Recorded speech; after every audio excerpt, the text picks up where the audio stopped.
So I'm sitting out in the garden with the Stations of the Cross behind me, and let me go through some little analysis that is still, I feel I need to repeat. And so, what we understood from the poem is that it's a vow. It begins with the vow, uh, where the speaker, we assume it's Shakespeare, promises to himself and to all those who will be reading his sonnet that uh, uh, uh, that this is not an ordinary sonnet, it is a prayer. It is a prayer when, when, as he ponders on the absolute beauty and majesty of love, which he believes is eternal. Yes, we as we read the poem could imagine it as a maybe a passionate declaration that a speaker has for Shakespeare has for someone he loves, but it is indeed a meditation on the strong aspect of human emotion, which is love. And it might be complex, it might be grandiose, it might be moving, whatever it is, but it is eternal. And that is what he says. And why does he use the word marriage? And that's the reason why I brought in the church, what you all to Bandel Church is because marriage is the legal union, right, to two people. He uses this in a metaphorical sense to refer to a union which is dedicated between people independent of the vows. Let it be coming together of two people. Doesn't matter whether they've taken a vow or exchanged vows in a church or temple, wherever it is. And so um, they come together with the aspect of friendship and love. And that metaphorical sense is a key to understanding this sonnet. Yes, and so he says that there are the minds must be true, the hearts must be pure, the souls come together, and no impediments can interrupt this relationship. No barriers can form between two people who are truly in love. And so, if you see that the opening lines of the poem, they sort of staging this kind of fantasy, probably a marriage of two minds, right? Two people coming together for eternity and not giving in to any of the impediments or obstacles that probably society or people around will bring, right? And probably in his mind, no such impediments do exist, right?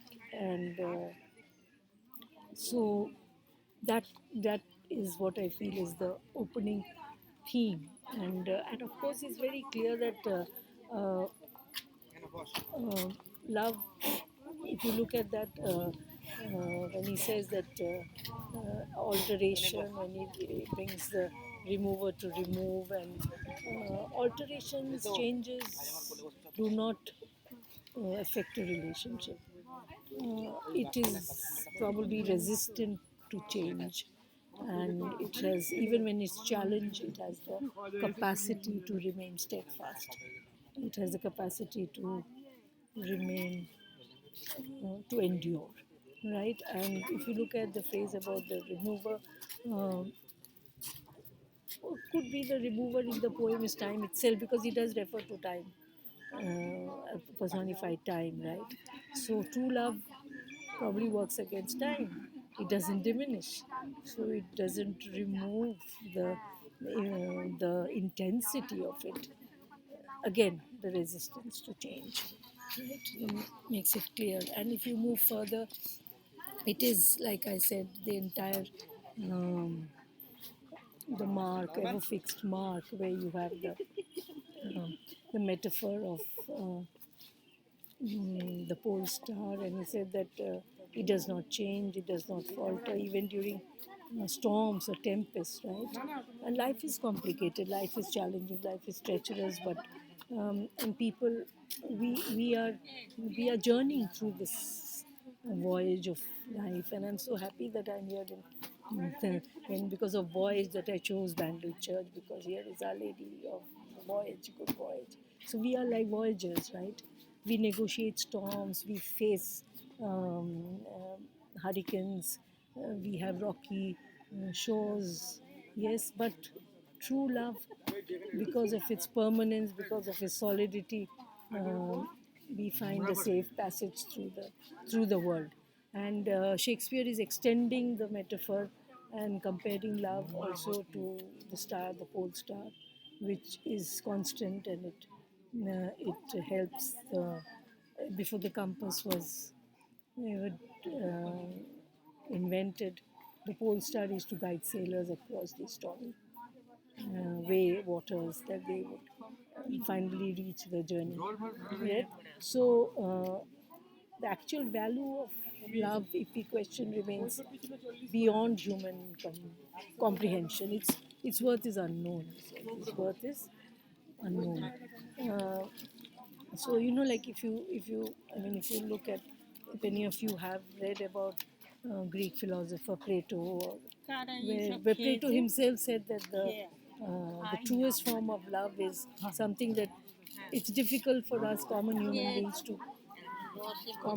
beings to understand, uh, because this extreme purity of love, which makes it so unique, right? And if you move further, um, yeah, we are looking at again the personification of love in the third quatrain, where time with his bending sickle. You always think of Cupid with his arrow and the sickle, which will mow down those, the rosy lips and cheeks. That is love.